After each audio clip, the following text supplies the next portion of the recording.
কালি আকৌ পোৱালি মেকুৰী পোৱালি দুটা আনিছিলোঁ। এই পোৱালি দুটা এটা হ'লে অলপ আমনি কৰে বুলি দুইটাই লৈ আহিলোঁ। ইমান ধুনীয়াকৈ খেলি থাকে। আমাৰ তেতেই আকৌ একদম ইহঁতক ইমান মৰম কৰিব বিচাৰে। তেতেয়ে মাতি থাকিব, তেতেই মাতি থাকিব, কিন্তু ইহঁতিহে আকৌ দম দিয়ে তেতেইক। তেনেকুৱা দম দিব তেতেইক। ইমান ধুনীয়াকৈ খেলে। আচলতে মেকুৰী থকাৰ কাৰণে বহুত চেফটি নিচিনা লাগে, সেইটো কাৰণে মই আকৌ দুটা লৈ আহিলোঁ। কালি দীঘল এটা আহিছিলে, দীঘলটো বান্দাত সোমাব লৈছিলে।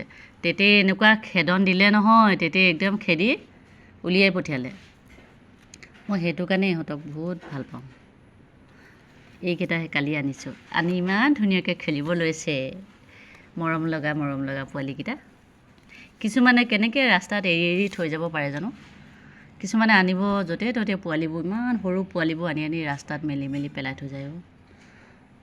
আমাৰ আকৌ ল'ৰা ছোৱালীকেইটাও বহুত মৰম কৰে এইবিলাক কুকুৰ মেকুৰী জীৱ জন্তু, বহুত মৰম কৰে সিহঁতি। পোৱালিকেইটা ইমান মৰম লগা। খেলিছে আৰু ইহঁতি। কেনেকুৱা লাগিছে জনাবচোন দেই আমাৰ পোৱালিকেইটা।